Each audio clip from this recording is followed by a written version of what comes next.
और नाम है भारत का आर्यवर्त। हिंद महासागर से तीन ओर से ये घिरा हुआ है। इंडिया का एरिया कितना है?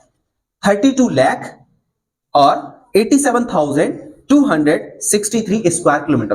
और नॉर्थ से साउथ तक का इंडिया का डिस्टेंस, नॉर्थ से यानी यहां से लेके साउथ तक का, यहां तक का टोटल डिस्टेंस कितना है?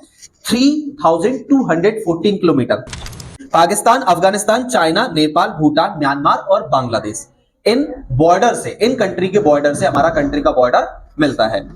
हमने आज का हमारा जो जनरल नॉलेज का टॉपिक है वो क्या है?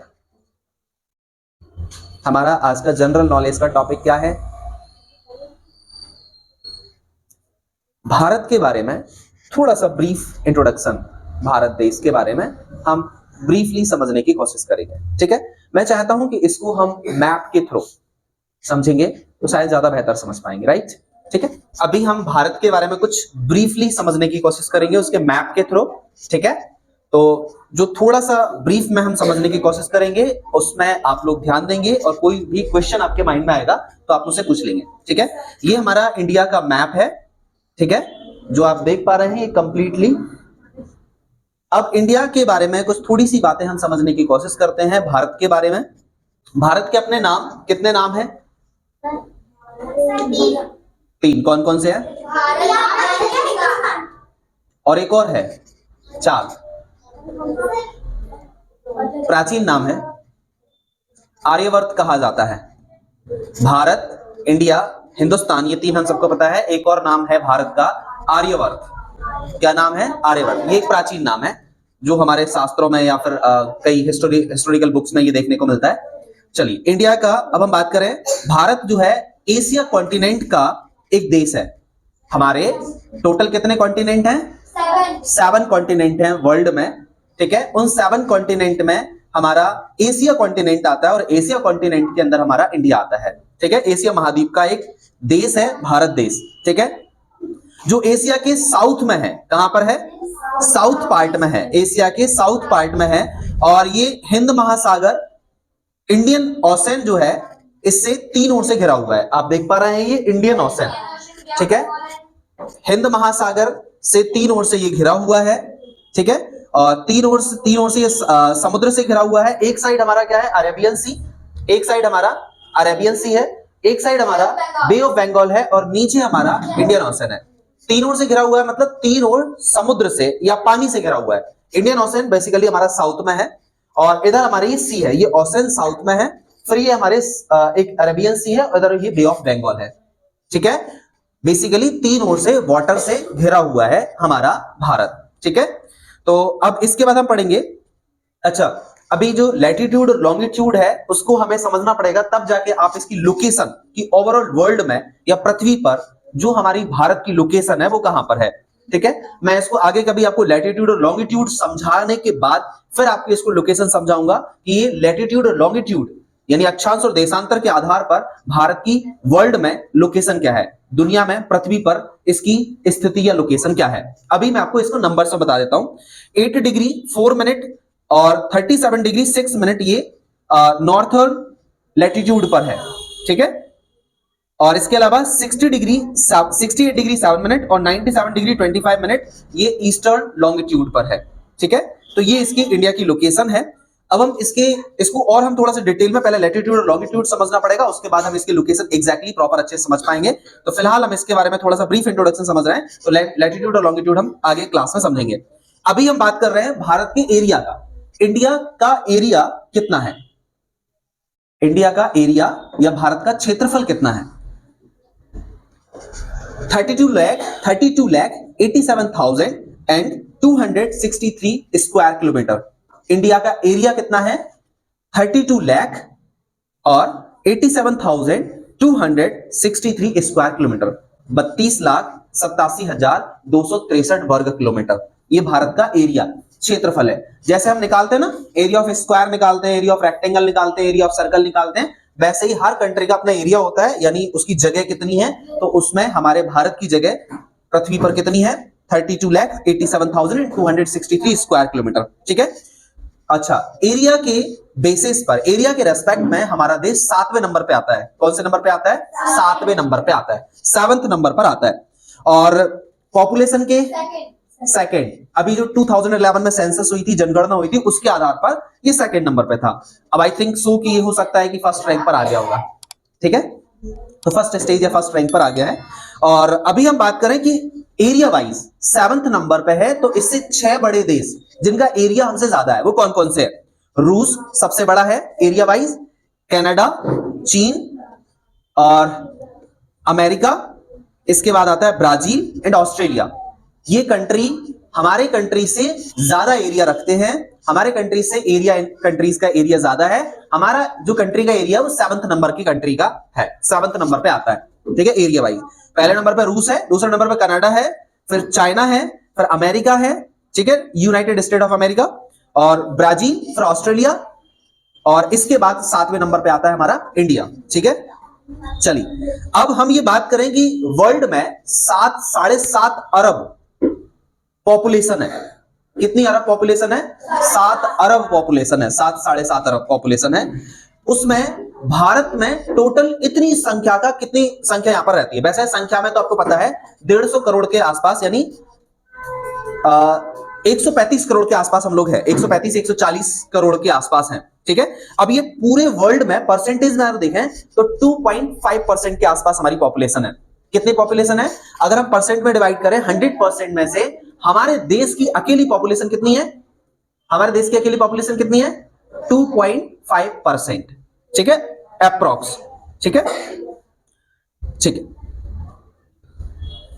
इसके बाद हम बात करेंगे कि नॉर्थ से साउथ तक का इंडिया का डिस्टेंस, नॉर्थ से यानी यहां से लेके साउथ तक का, यहां तक का टोटल डिस्टेंस कितना है? 3214 किलोमीटर। अगर कोई यहां से चलना शुरू करेगा और सीधे यहां तक आएगा तो वो कितना डिस्टेंस कवर कर लेगा? 3214 किलोमीटर। ठीक है, वहीं अगर ये ईस्ट से वेस्ट में जाएगा, कहां से जाएगा? ईस्ट से वेस्ट या वेस्ट से ईस्ट में जाएगा, तो वहां तक अरुणाचल प्रदेश की उस कॉर्नर तक कितना डिस्टेंस कवर करेगा? 2933 किलोमीटर, लगभग 3000 के आसपास। ठीक है, तो यहां से लेके वहां तक कितना डिस्टेंस हो जाएगा? टोटल 2933 किलोमीटर का डिस्टेंस। ठीक है, लेसन आगे हम बात कर रहे हैं तटीय भाग की लंबाई। तटीय भाग मतलब होता है कि इसके समुद्र जहां पर लगा हुआ है, पानी जहां पर है, यहां से इसकी जो लेंथ है वो कितनी है? इसकी जो लेंथ है वो 7516.5 किलोमीटर है। तटीय भाग, कोस्टल एरिया। तटीय भाग मतलब कोस्टल पार्ट, जहां पे समुद्र या पानी लगा हुआ है। तो अगर हम यहां से लेके यहां तक ये पूरा डिस्टेंस नापेंगे, यहां से लेके यहां तक ये पूरा डिस्टेंस नापेंगे, तो ये कितना होगा अपना? 7516 किलोमीटर। परंतु इसमें अगर हम इसमें ये भी शामिल करते हैं, ये जो लक्षद्वीप है, ठीक है, पुडुचेरी है, इधर फिर ये अंडमान है, उधर दिख रहा है आपको अंडमान निकोबार है, उनके बॉर्डर भी शामिल करते हैं। ठीक है, कोस्टल एरियाज में।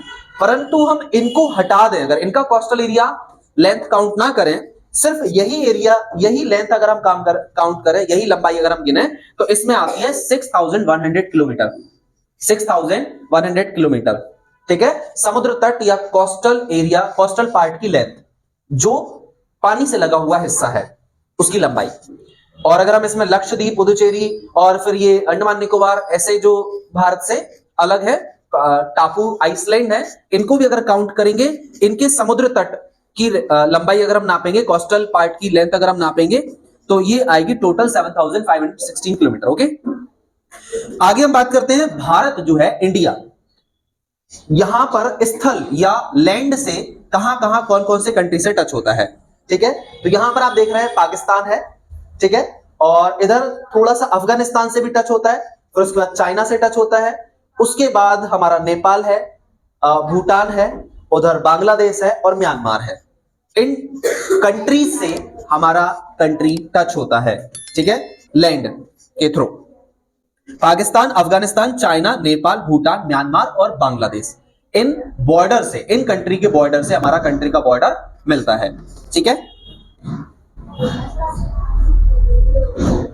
अच्छा एक इंटरेस्टिंग फैक्ट बताता हूं, भारत और चीन के बीच में जो रेखा है ये, या बॉर्डर लाइन है, उसे मैकमोहन रेखा कहा जाता है। क्या कहा जाता है? मैकमोहन रेखा। ठीक है, भारत और चीन की जो रेखा है, बॉर्डर लाइन है, उसे मैकमोहन रेखा कहा जाता है। ये 1914 में डिसाइड हुई थी। शिमला, हमारा जो हिमाचल प्रदेश में एक शहर है शिमला, वहां पर इसको डिसाइड किया गया था, मैकमोहन रेखा, ठीक है, जो भारत और चीन के बीच में है, बॉर्डर पर है, ठीक है। इसके बाद भारत और अफगानिस्तान के मध्य में जो रेखा है उसे डूरंड रेखा कहा जाता है। क्या कहा जाता है इसको? डूरंड। इसे 1896 में सर डूरंड द्वारा निर्धारित किया गया था, डिसाइड किया गया था। और इसके बाद भारत और पाकिस्तान के बीच में जो रेखा खींची गई है उसे रेड क्लिफ रेखा कहा जाता है। कौन सी रेखा कहा जाता है? Red Cliff. भारत और पाकिस्तान के मध्य जो रेखा है, बॉर्डर लाइन है, उसे क्या कहा जाता है? रेड क्लिफ लाइन, ठीक है। इसे 15 अगस्त 1947 जब हमारा देश आजाद हुआ था, उसको सर एम रेडक्लिफ द्वारा निर्धारित किया गया था कि भारत की बॉर्डर लाइन या भारत और पाकिस्तान की जो बॉर्डर लाइन होगी वो कहां से और कितनी होगी, ठीक है। इंडिया का जो स्टैंडर्ड टाइम है, देखो इंडिया का जो स्टैंडर्ड टाइम है वो कहां से लिया जाता है? भारत के इलाहाबाद के निकट, जिसको प्रयागराज भी कहा जाता है, जहां पर इस साल कुंभ का मेला लगने वाला है। तो भारत के प्रयागराज में एक नैनी जगह है, वहां से भारत का इंडियन स्टैंडर्ड टाइम डिसाइड होता है। बेसिकली ये जो ग्रीनविच मीन मेरिडियन लाइन है, जहां 0 डिग्री लॉन्गिट्यूड होता है, जहां से सभी देशों का समय निर्धारित किया जाता है। जैसे हर देश में अभी 10 नहीं बज रहे होंगे, 11 नहीं बज रहे होंगे, हर देश का समय अपना अलग अलग समय होता है, वो उनका स्टैंडर्ड टाइम कहलाता है, ठीक है। उस स्टैंडर्ड टाइम से उस देश का पूरा समय, अगर हम बात करें गुजरात और अरुणाचल प्रदेश, तो अरुणाचल प्रदेश और गुजरात में समय का डिफरेंस 2 घंटे का समय का डिफरेंस आता है। कितने घंटे का डिफरेंस आता है? 2 घंटे का। अरुणाचल प्रदेश में अगर 10 बज रहे होंगे तो गुजरात में 8 बज रहे होंगे सुबह के, गुजरात में सुबह के 8 बज रहे होंगे और उधर 10 बज रहे होंगे। यानी इधर 2 घंटे पहले सूरज उगेगा और इधर 2 घंटे बाद सूरज उगेगा, इतना टाइम डिफरेंस होता है। लेकिन अगर ऐसा टाइम डिफरेंस चलेगा तो अगर वहां कोई व्यक्ति बात करेगा और यहां कोई व्यक्ति बात करेगा, इनके प्रोजेक्ट पर अगर बात चलेगी तो टाइम आगे पीछे हो जाएगा, है ना। तो इसलिए पूरे देश का एक ही टाइम माना जाता है। जो हमारे इलाहाबाद यानी प्रयागराज के नैनी में जो एक लॉन्गिट्यूड लाइन जाती है, जो कि 82 डिग्री 0.5 यानी 82 डिग्री 5 मिनट लॉन्गिट्यूड लाइन जाती है, उस लाइन को स्टैंडर्ड माना जाता है, उसको टाइम माना जाता है, और उस टाइम के हिसाब से हमारे पूरे देश का टाइम फिक्स या डिसाइडेड है। समझ गए? जिसे इंडियन स्टैंडर्ड टाइम कहा जाता है।